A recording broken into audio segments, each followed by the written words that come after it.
Nous sommes à l'Académie Conti pour une exposition double de Baudic et de Christophe Brinquel.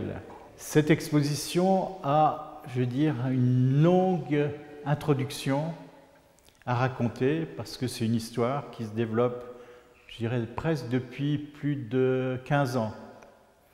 C'est une histoire qui remonte à une exposition que j'avais faite avec Sunda Kim, avec qui je fais cette exposition également. Et on se trouvait en Nouvelle-Zélande pour une exposition de Kusama qu'on avait organisée. Et pendant le montage de l'exposition, on a visité plusieurs musées, dont un musée de civilisation qui mêlait les objets maoris traditionnels, des piliers de maison, de temples et autres objets usuels ou symboliques. Et dans ce musée, il y avait une galerie de peinture. Et dans cette galerie de peinture, on avait remarqué assez vite deux artistes. Un artiste qui avait un nom anglo-saxon et un artiste qui avait un nom maori. Ces deux artistes faisaient de la peinture abstraite. Le maori faisait une peinture abstraite lyrique, intéressante mais sans plus, et l'autre faisait une peinture abstraite géométrique.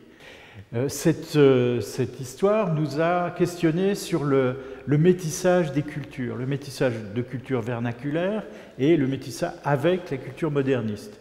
Et ça a été le début d'une réflexion pour faire une exposition qu'on avait imaginé appeler Transmodernisme, qui était un titre de travail, où on allait explorer dans le monde entier ces métissages de cultures vernaculaires et de cultures modernistes, disons. Et on s'est intéressé au Canada et aux First Nations, donc les Native Americans au Canada, et on est tombé sur Baudic. Baudic, c'est une figure assez mythique, à la fois du mouvement amérindien, c'est un activiste, c'est un chef coutumier qui a été éduqué dans la tradition des fabricants de masques et donc des peintres et des graveurs locaux. Et Baudic a développé cet art traditionnel qui, au fil des années, il a métissé avec des emprunts un peu modernistes.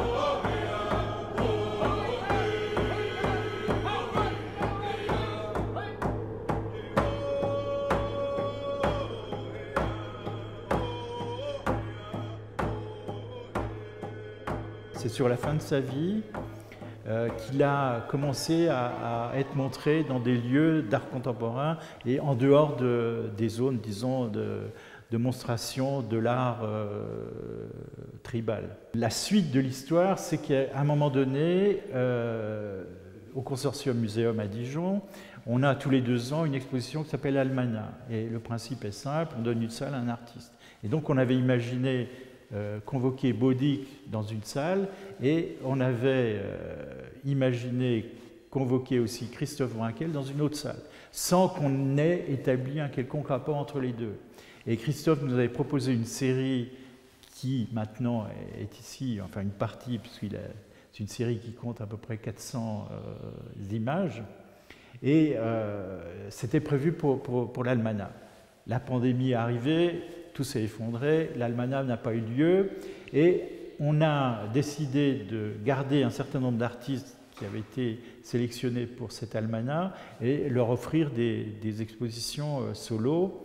Et avec Sundek, on s'est dit que on a une sorte d'intuition comme ça, lumineuse, au vu des masques de Baudic et des images de Christophe Brinquel, que ça pouvait tout à fait être placé dans un dialogue et que l'Académie Conti permettait ça. Et c'est un cadre domestique et c'est un cadre pas extravagant en termes de surface et de mètres carrés. Et ça nous semblait parfaitement collé et de pouvoir rassembler ces deux artistes.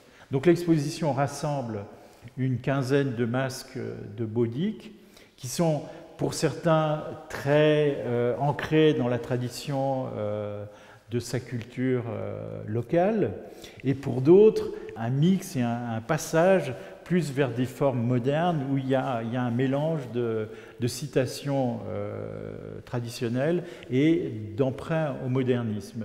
Et en dialogue, c'est-à-dire en face à face, et dans cette salle, parce que sur un mur, on a 3 masques et sur le mur opposé, on a 4 images, qui sont les images de Christophe Brinquel, qui ont été tirées comme des affiches, agrandies à un format 130 par 180, je crois, et collées comme un papier peint ou comme des affiches sur le mur.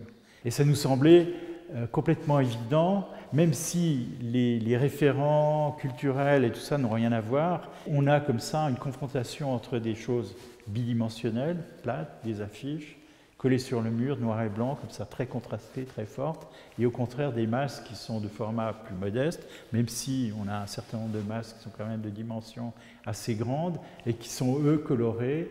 Et le matériau de départ, c'est-à-dire du bois, qui est souvent du cèdre, je crois, a été repeint. La face, le visage est souvent recouvert d'une couche blanche, de peinture blanche, et les différentes parties du visage, les yeux, le nez, la bouche, sont soulignées, accentuées, déformées par des couleurs qui sont des couleurs vives et des couleurs sans dégradé comme ça. À l'exception de quelques masques, dont un particulièrement, qui est dans la salle de l'autre pièce, où on a presque une peau comme un masque de momie précolombienne. C'est-à-dire la peau a été tannée d'une certaine façon et ça devient un cuir. Et donc la couleur est une sorte de orange, cuir, etc. Autrement, les autres portent des couleurs différentes.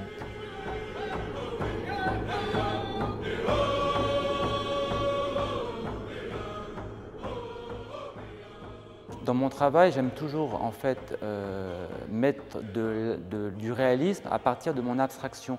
Et en fait, quand je peins sur des visages, en fait, je peins abstrait, mais il y a quand même un réalisme qui est le visage. Et en fait, j'ai toujours fait ça un peu dans mon travail. C'est-à-dire qu'en fait, comme je peins abstrait et comme mon langage est abstrait, je trouve que de temps en temps, c'est bien effectivement de se confronter à du réel. Donc j'ai fait effectivement comme ça pendant 5 années, en moyenne 1 ou 2 visages par semaine. Et donc c'était des séances de 2 heures. Je faisais ça souvent le matin tôt avant d'aller au travail. Et donc je peignais une chaise et avec un modèle sur une chaise, face-face, avec un cyclo noir. Et ça durait 2 heures. Et je dessinais sur des visages comme ça. Et je prenais des photos. Et c'est de la peinture, il n'y a aucune retouche, et je fais de la photo, mais c'est de la photo quasiment photomaton, quoi, parce que je voulais pas qu'il y ait des effets. Quand on s'intéresse souvent un peu à des choses un peu noires, quoi, un peu à l'ombre du monde, enfin c'est l'expression, en fait on arrive à être très joyeux.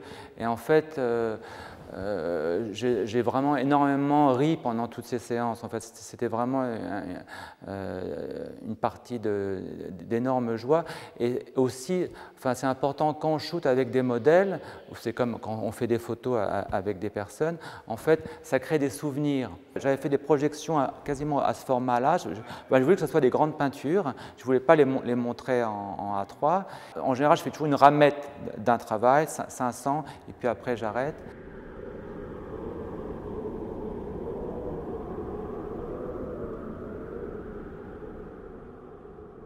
Bodic, c'est du volume, et en plus, il y a un langage commun, c'est-à-dire qu'il y a sur les sculptures de Bodic, au niveau des yeux, enfin, notamment dans la deuxième salle, enfin, il y a vraiment enfin, ça se répond bien, quoi. Il y a un beau ping-pong entre ces deux travaux. Non, ça fonctionne très bien.